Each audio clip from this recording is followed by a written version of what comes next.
ito sa mga taong nagmamahal ng nagmamahal.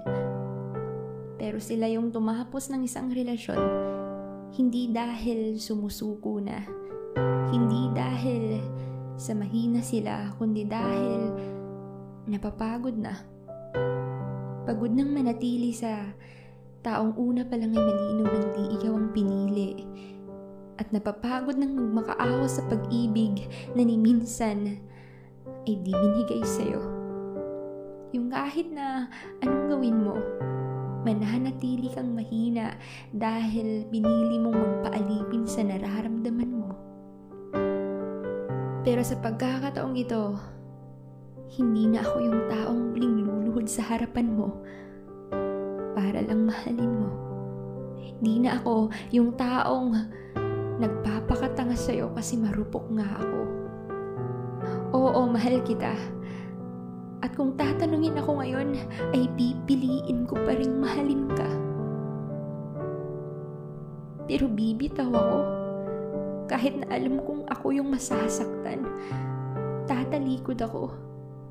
Kahit na ikaw pa ay nasa aking harapan, bibitaw na ako. Kahit nahawak mo pa ang mga kamay ko, kasi nakakapagod na. Nakakapagod ng magmukhang tanga. Kasalanan ko naman kasi talaga. Kasi di ko pinigilan ang nararamdaman ko para sa'yo. Kahit na alam kong ako lang naman ang masasaktan sa dulo, ako lang naman ang uuwing luhaan, ang uuwing talunan. Ang tanga ko, nagbaloko ako sa nararamdaman ko. Bakit kasi ang rupok ko? Ang rupok ko pagdating sa'yo. Bakit kasi ikaw pa yung minahal ko? Bakit? Bakit di mo ko kayang mahalin? Na kahit na saglit ay di mo magawang ako'y piliin. Mahal kita. At mahal na mahal pa kita. Pero tama na. Kasi kahit ibibigay ko sa'yo ang lahat, alam kong di ako magiging sapat. Alam kong di ako ang karapat-dapat sa puso mo. Kasi di ako ang magpapasaya sa'yo. Kasi nga wala lang ako sa'yo. At kahit na sa isang segundo ay di mo magawang mahalin ako. Alam kong naaawa ka lang. Kaya ka nananatili sa tabi ko.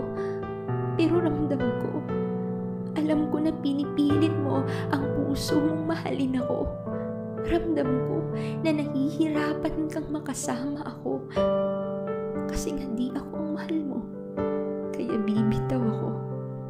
Alam kong mabibigla ka sa sasabihin ko. Pero sa ating dalawa, ito yung makapagpapalaya. Magpapalaya sa pusong nagmamakaawa at naaawa. Di ito ang tama. Kasi pareho tayong nahihirapan. Pareho tayong nasasaktan. Na sa tuwing kasama kita, hindi saya ang nararamdaman. Kaya mahal, tama na. Tama ng lokohan.